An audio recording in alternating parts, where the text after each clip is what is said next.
Hello, we are back. Not with Team Pussy, the defending champions. Neither of them can join us here today to analyze their draft, but we're going to go ahead and take care of that and analyze it anyway. So first overall, they went ahead and took Gmax Hatterene, then Gengar Gmax, Gyarados, Mienshao, Purloin, Rotom Heat, Diggersby, War Turtle, Cleffa, and the Pikachu. So right off the bat, Synergy, we gave them a B plus. This looks a lot like their team from last year. I think they have maybe like 4 or 5 of the similar mons. Pikachu obviously not being the same as that Raichu, Purloin not being the same as that Liepard. But you have the Hatterene, you have the Gengar, you have the Diggersby there. All three of those were there before. But one of the things that we don't see right off the bat is the Togekiss, which is one of the things that helped this team synergize so well last time. We do have other types of redirection here with the War Turtle and the Pikachu. So they both of those have Follow Me. But in my opinion, not they could have grabbed another grass type and tried to grab something, possibly like a Serena or a Rillaboom. Obviously, Rillaboom's really expensive, but any type of grass type that would have worked. You want to see? But ultimately, I think the Rotom Heat covers for the water type. What grass types really want to check those other water types that you might have in the fire, water, grass core. So Rotom Heat has the electric typing that will help it deal with some water types at times. Obviously, being weak to water, it's kind of like a little bit of a double-edged sword. You kind of see it like as the dragon. Dragon hits dragon hard, ghost hits ghost hard. So it can hit water hard, but water hits it back hard. So it can be a little bit difficult to kind of maneuver around that. I like the Gyarados. Obviously, the Gmax Hatterene is something that is something that's extremely dangerous in Trick Room, but not a lot of things that are going to support it. They're missing that Caparajah that they had. Another Trick Room sweeper would have been really nice with their Trick Room mode. So while we liked it, we weren't in love with it. We ended up giving their synergy a B plus. Their threat level got bumped up to an A minus. They do have a lot of really powerful threats on this team. Hatterene is obviously a ridiculously threatening Pokemon, especially if it's under Trick Room. Gmax Smite is something that nobody wants to go up against.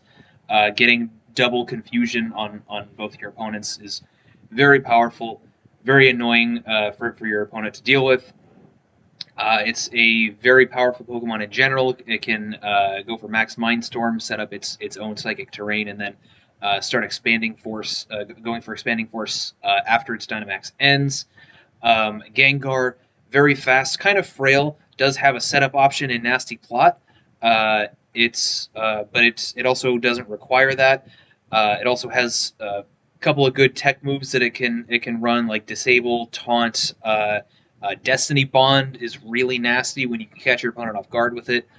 Gyarados, another Pokemon that is very offensive, has a setup option, doesn't necessarily need it. Dragon Dance Gyarados kind of dropped off in this generation. Earlier this year in VGC, we started to see a lot of Gyarados running just three attacking moves, mostly relying on Max Airstream and Moxie to get those speed and attack boosts. It can be a very powerful sweeper.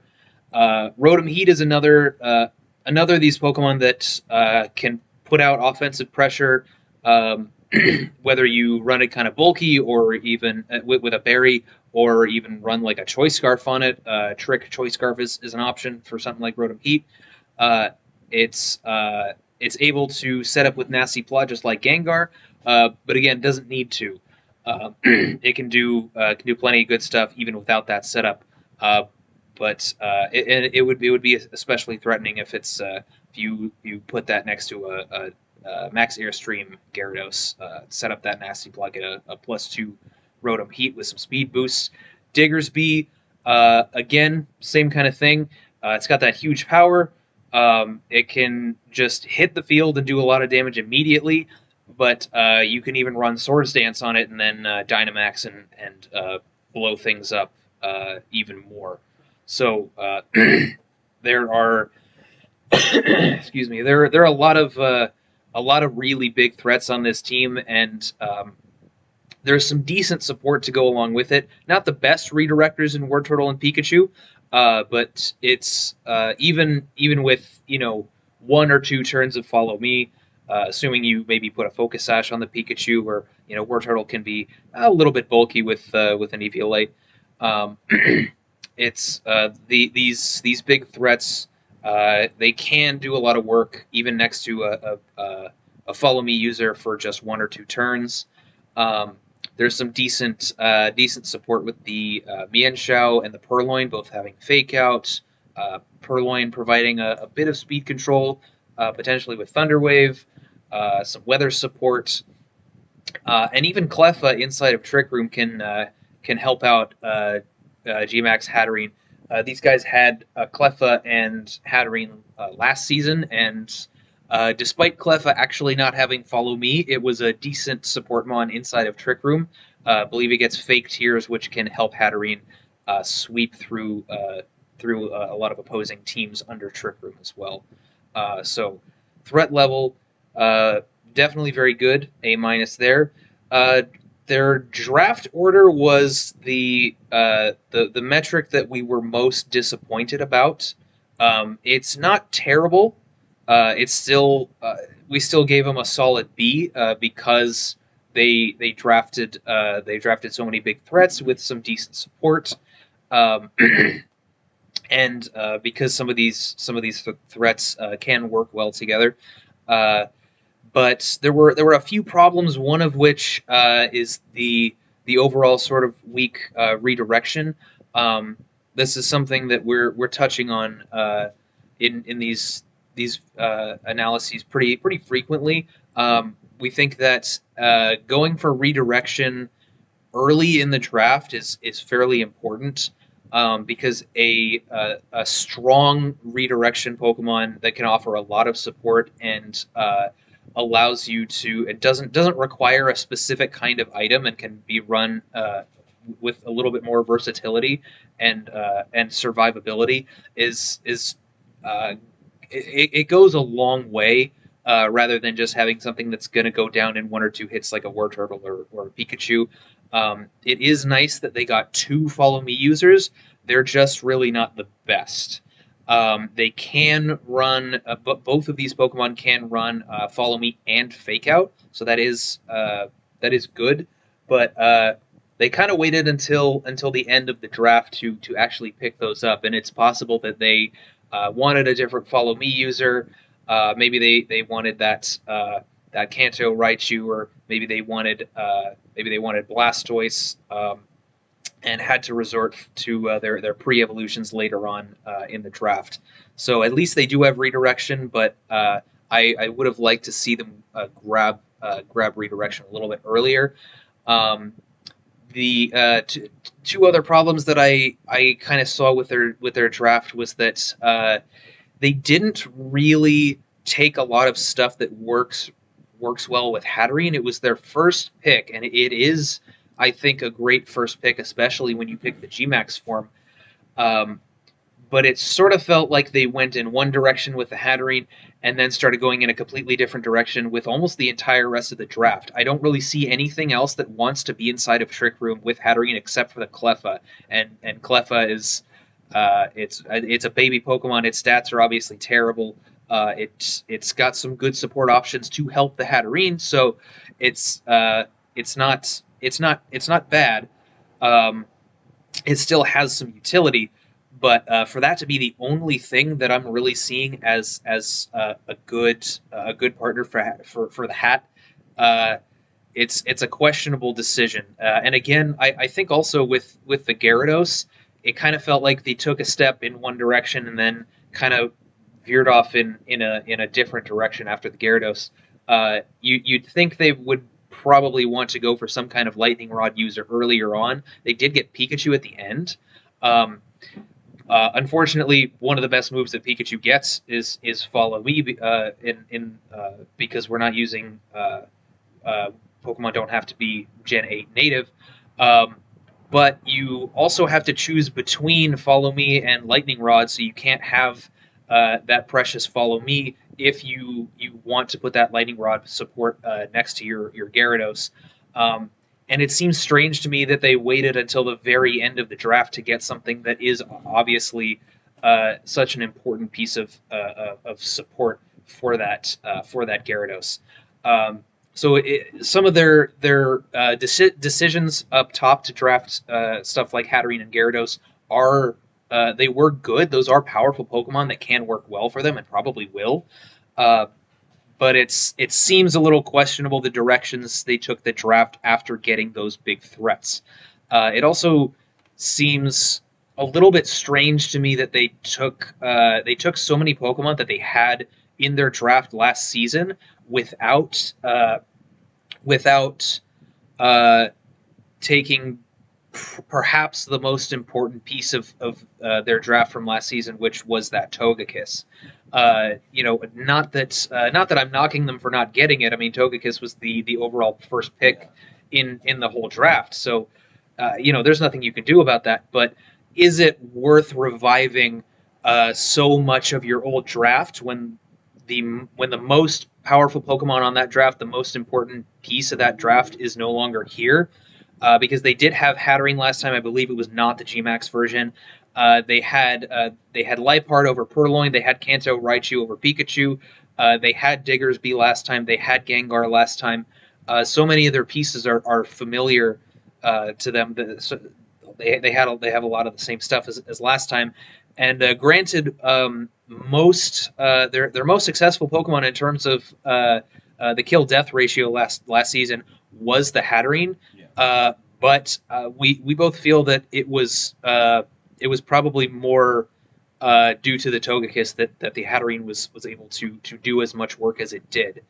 Um, so and especially here, I don't see the Hatterene doing as much work as it did last season because again, it's not it doesn't have the same kind of partners that you would want next to it. They had a Gmax Caparaja last time, which would have been a great addition to their Trick Room mode, but instead their Trick Room mode is really just limited to the Hat and the Cleffa.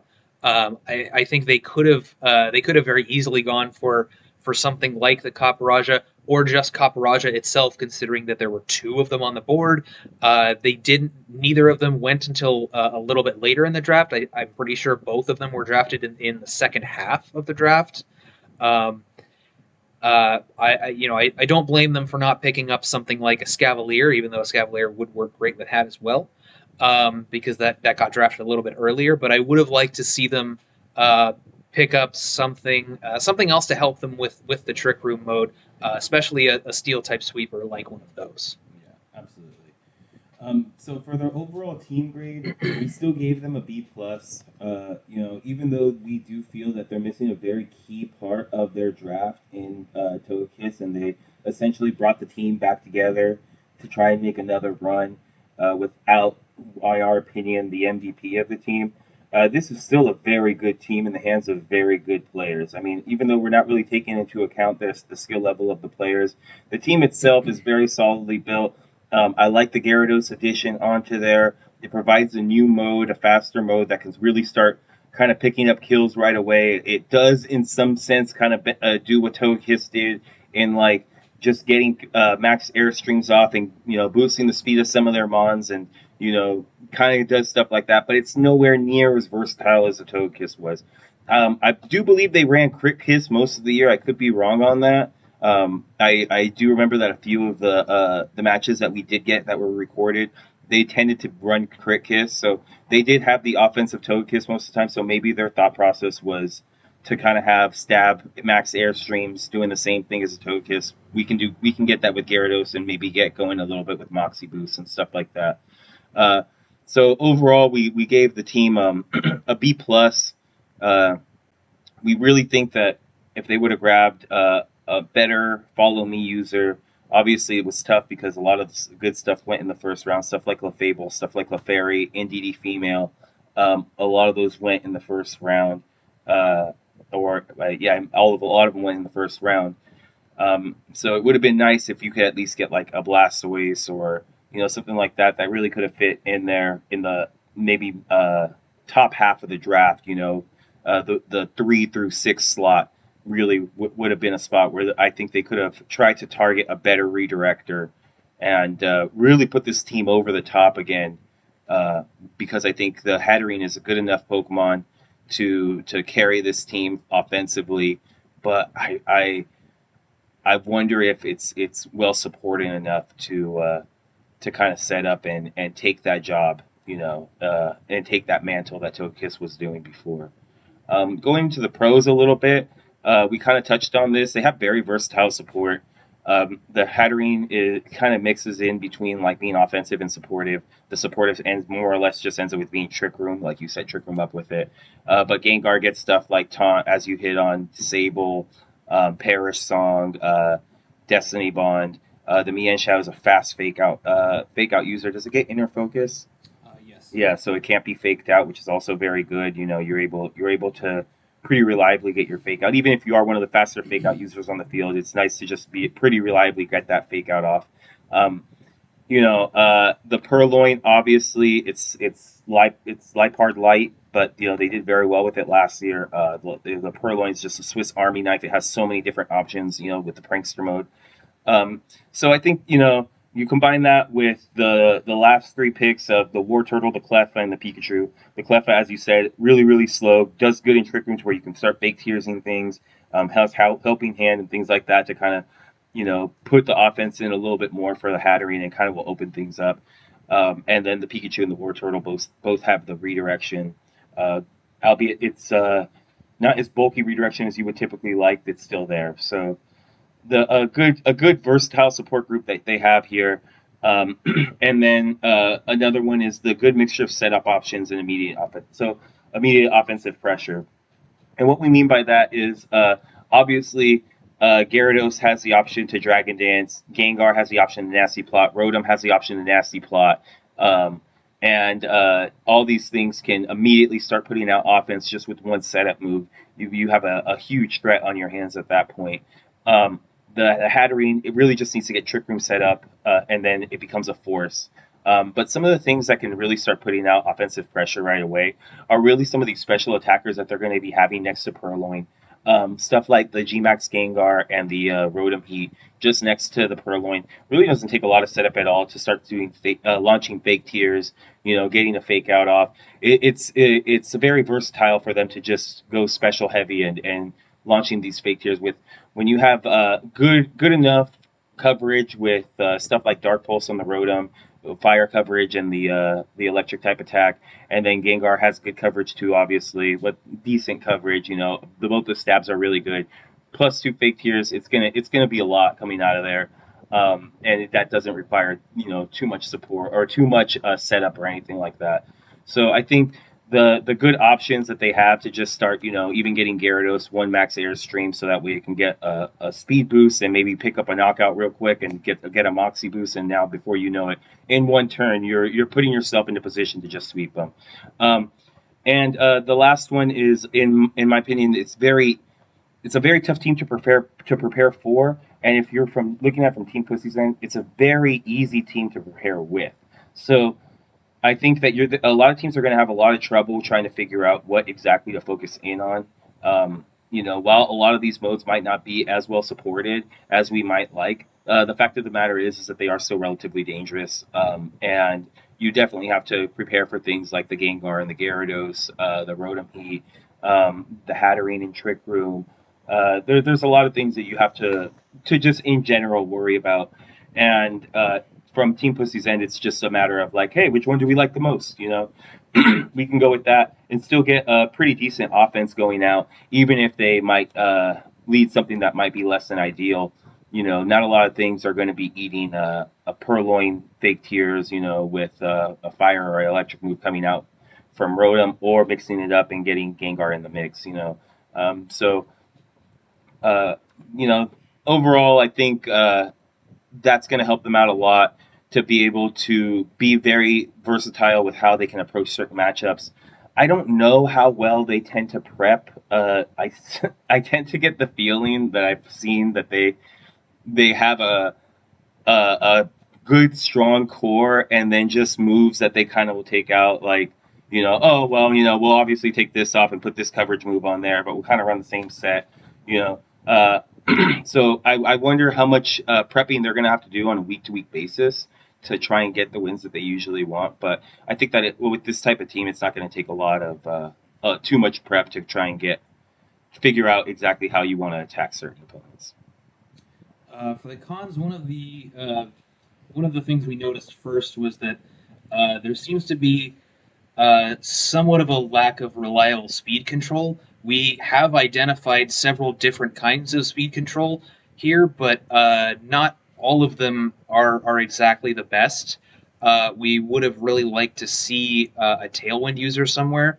Um, Hatterene, of course, has its own speed control with Trick Room, but again, and that is fairly reliable, especially if you have Follow Me next to it, because you can't taunt it with the magic bounce. Um, but again, it's really only helping Hattery. There's not a lot of stuff here that really loves being in Trick Room. We there's Icy Wind coming from the Gengar, um, which unfortunately can miss. Most of the time, it's going to hit. Its accuracy is still pretty good. 95 is still good. Um, but it can miss, can be blocked by wide guard if a team is really worried about that. Although I wouldn't expect that to happen very often. Um, and of course, there are plenty of Gengar is fast, but there are also plenty of threats that are significantly faster than Gengar, which can potentially just take it out before it gets a chance to get that speed control off.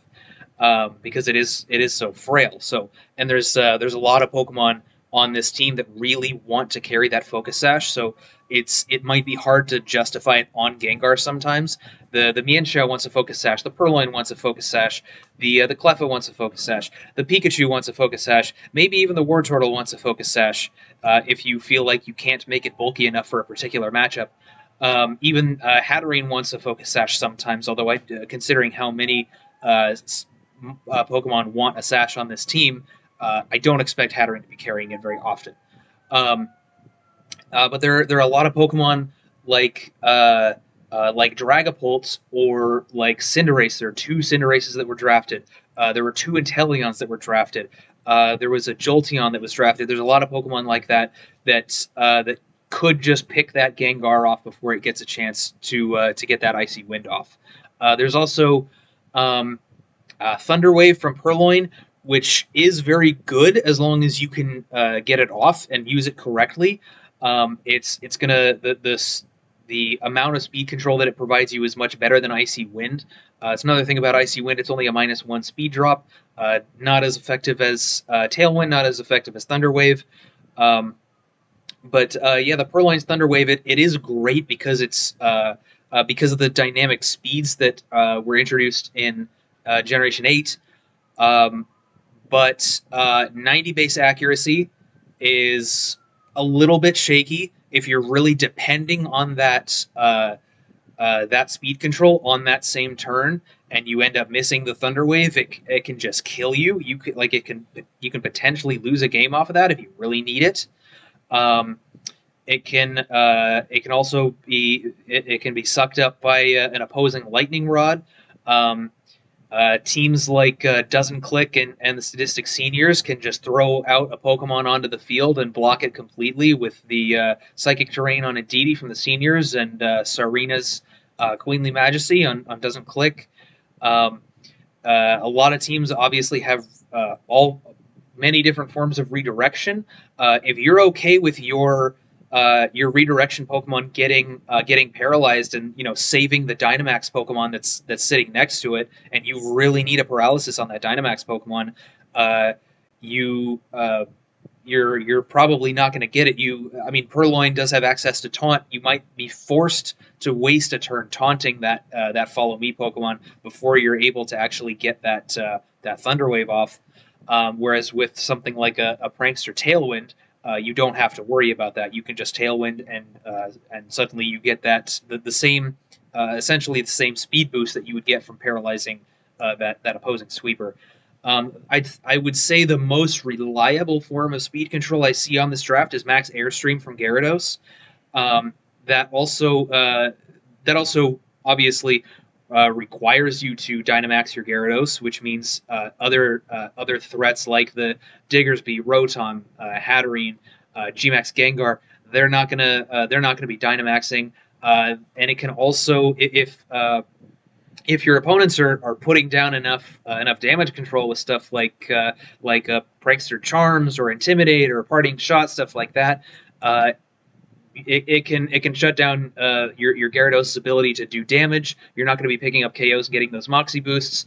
And maybe even if your Gyarados' damage output is being hindered a lot by whatever your opponent's bringing, maybe that speed control is actually still worth it. Maybe a Rotom Heat has a nasty plot set up, and even though Rotom's not the Dynamax Pokemon in that situation, if it's getting those boosts from the Gyarados' Max Airstream, it might be enough for that Rotom to really sweep through. Yeah, I would have really liked to see just a straight reliable Tailwind from this team. That would have been fantastic. Whether it was a Prankster Tailwind or a Gale Wings Tailwind or just a fast Pokemon that has access to Tailwind. They have the tools to get the speed control off that they need, but it might be a little bit difficult sometimes, I think. Also, something we touched on before, weak redirection. This team would have really benefited from a fully evolved redirection Pokemon with better defensive stats, something that's not overly dependent on something like a Focus Sash or an Eviolite. I am wondering if they got sniped on some other redirection Pokemon and had to resort to some not fully evolved ones in the later parts of the draft. And then, of course, we have the very limited Trick Room mode. In one of their upcoming transactions, I would really like to see them switch something out for another Trick Room sweeper. Unfortunately, a lot of the good partners for Hatterene have already been taken. The ones I mentioned were like not Excadrill, Escavalier, and Caparajah. Both Caparajas have been taken. Escavalier has been taken. I'm sure there's something still on the board that they could potentially switch something out with. But the point is that with Hatterene, Hatterene kind of has to double as the Trick Room setter and the Trick Room sweeper, unless they really want to tech Trick Room on that Gengar, which it is a legitimate strategy. It could work. Trick Room Gengar won the Senior World Championships in 2014. It's not completely stupid. It can definitely work. But generally speaking, especially since Hatterene is the slow Pokemon with the Magic Bounce on this team, that's the thing that's going to want to set up Trick Room, and that's also kind of the only thing that can really take advantage of Trick Room. You could maybe put a Diggersby in there, slap an Iron Ball or Room Service on it or something, but its speed is somewhere in the 50s if I recall correctly. So not the greatest Trick Room Pokemon. There's a lot of Pokemon in the draft in the 30s and 40s that are going to be underspeeding it. It can be good if you're up against a team that has that doesn't have much of a Trick Room mode or doesn't have much of a Trick Room matchup.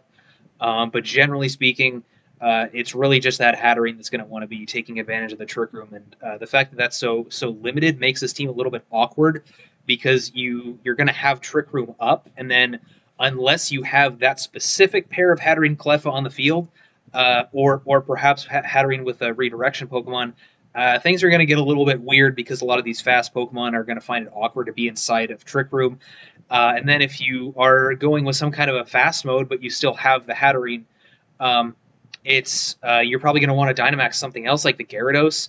And then Hatterene comes out and its defenses are okay. They're not terrible. It could take a hit and hit back with something, but it's really not going to appreciate coming in after a fast mode has been putting in the work. It's not really going to be able to do quite as much as another fast Pokemon in the back coming in would be able to do. So it seems strange that you would go for that as your S tier pick, and then not really build around the same kind of mode that Hatterene really wants to operate in. Yeah. So overall, this was a draft that we felt was a little bit underwhelming, mainly because it was coming from the defending champs here. We think that they got some really good picks and some really good Pokemon, and by no means is this a bad draft. We think that this is a good draft. A B plus is a very, very respectable score. It's one of the higher grades that we gave out. It's definitely on the top half of the league. But I think Matt kind of touched on it. When you take away the key part of the team in the Togekiss, you really start to wonder: is it worth it to get the band back together when the main part of it's gone? The Caparaja, I think, might have been a much bigger part of their trick room mode than maybe they initially thought. Obviously, the Hattering was a huge part of the kill death sheet. It picked up a lot of KOs, especially in the playoffs. It had a great playoff run. Um, but we'll see. It's gonna have to pick up. It's gonna have to carry a lot of weight this year. A lot of weight that it didn't have to carry before. Hopefully, other Pokemon like the Gyarados and like the Rotom Heat will be able to kind of carry a little bit of that weight too. But it's looking like it's going to be the Hatterene show over there when Team Pussy starts playing. It's going to be interesting to see how teams adapt to it and how Team Pussy adapts to those adaptations. Anything else that you wanted to hit on? I think we're good. All right.